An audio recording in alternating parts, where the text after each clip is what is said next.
friends, and welcome back to our Let's Get Crafty demos. This time we are demoing the ethereal marker art that Pastor Eva and Lila were so kind to demo for us. If you have a craft that you want to demo at Let's Get Crafty, just let me know. I want to show off some of the art that we created this time at Let's Get Crafty, just so you get an idea of what we're working with here. I created one that was rainbow and one that was tie-dye. And here are some of the other pieces of art that our Let's Get Crafty group created.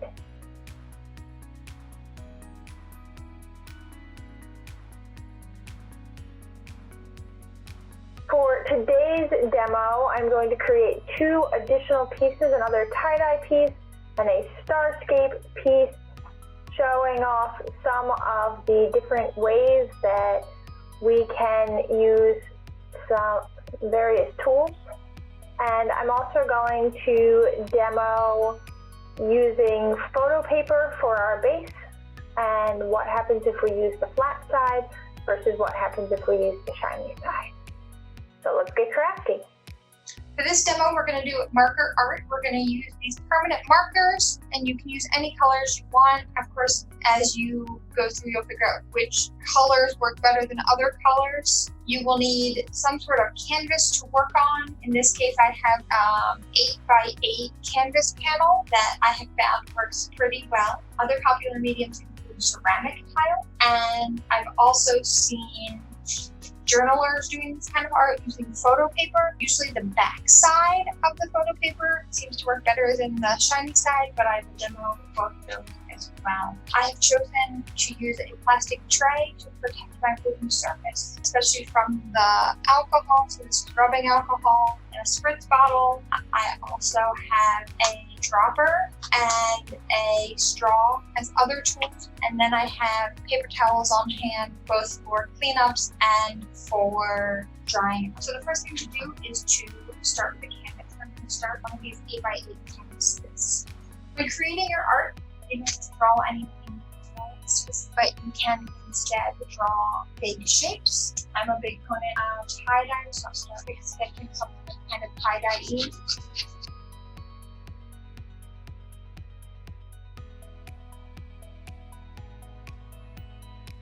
I know from experience that my light green tends to not work as well. So I'm going to start with my dark green and add some of the light green in on top of that. But I found that the light green fades pretty quickly, so it does not end up being as intense.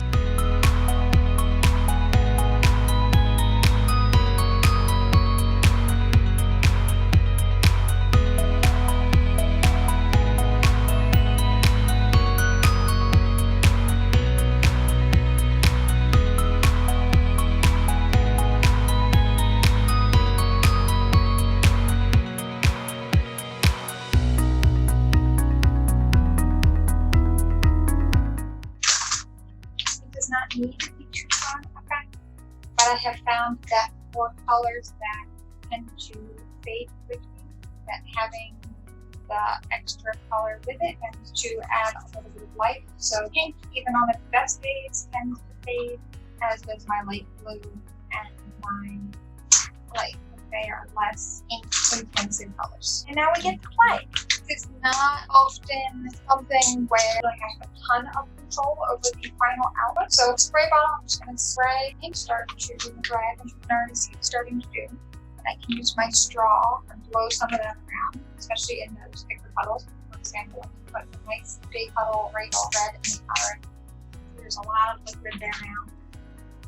Encourage you to work in a highly ventilated space while doing this, and also to be careful when inhaling, to inhale away from the art, like sitting up away from the art, and then exhale towards the art so that you're not inhaling the fumes from the rubbing alcohol.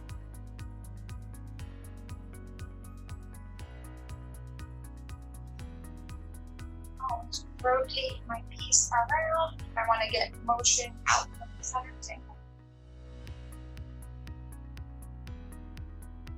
If I want some other drips and drops, I can just put some on. Do what you individual drops as opposed to bigger splashes. A specific area you want more.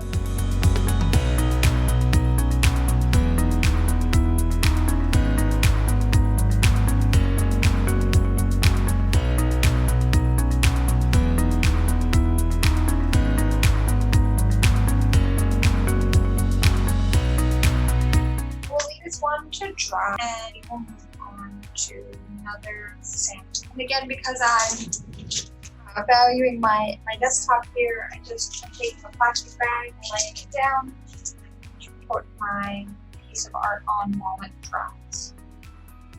Because this piece of art is still wet, I'm going to try to keep it level as I move it on this plastic bag. But twisting and turning it is an option to get some of the techniques that you might want. There are a variety of other techniques that can be used with this style of art. Some people choose to put duct tape down where they might want spots to remain without the marker. It doesn't work 100% because, of course, there will be some leakage, but that is an option. Some people prefer like a melted crayon look on this style of art, so they might just decorate the top and then hold it up and spray. Get drips, kind of like melted wax. Hold it all rain down the shapes.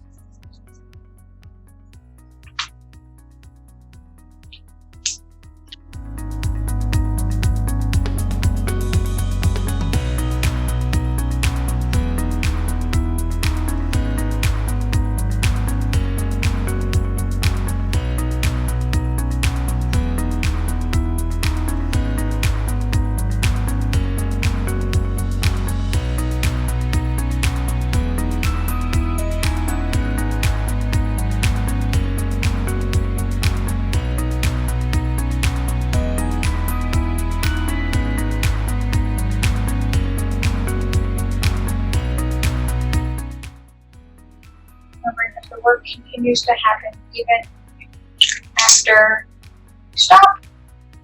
So on this one, I'm going to do some of that. Try to get the things to move around.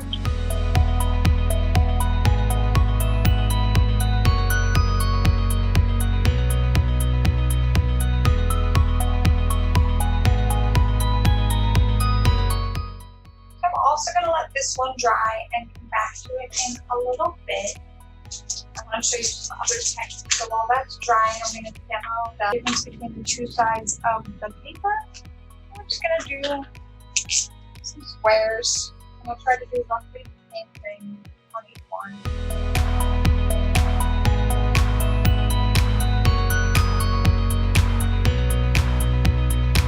Okay, here they are. Generally pretty close to being the same. Take scripts on that one. We'll wait to see.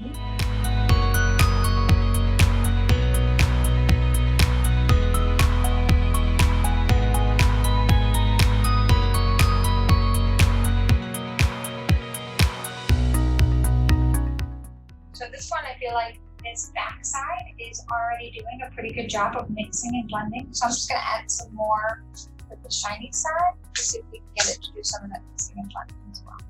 On the shiny side, with a little bit of help, I can start to get a little bit of blend.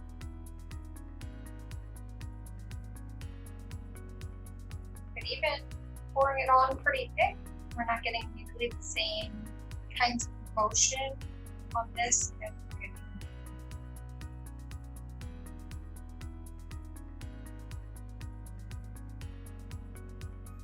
If you find you like exactly where one of these are, you can use a blow dryer on a very low setting to dry all of the alcohol. If you don't need to dry all of the ink, you just need to dry the alcohol, and that will stop the motion. So if you like something where it is, you want it to stop the reaction, then using I'm going to wipe down my tray because I'm getting lots of other colors on my tray. So here is my second canvas. Now I can use a couple of tools to get some different styles. So For example, I have a little bit of a puddle over here of my rubbing alcohol. This is just the lid from my bottle.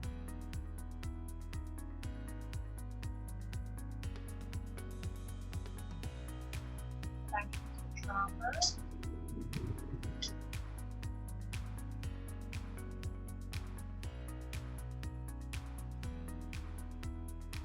I want some exquisite dots. Option is to use Q-tips, or if you have a paintbrush, for example.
Markers, these white spots on the ends, just press and hold them onto a paper towel. It's just where the rubbing alcohol is eating away at the ink. So this pressing it into the towel allows the ink to come back through no spots.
So that was a really fun craft. So again, thank you, Pastor Eva and Lila, for taking the time to show us this craft.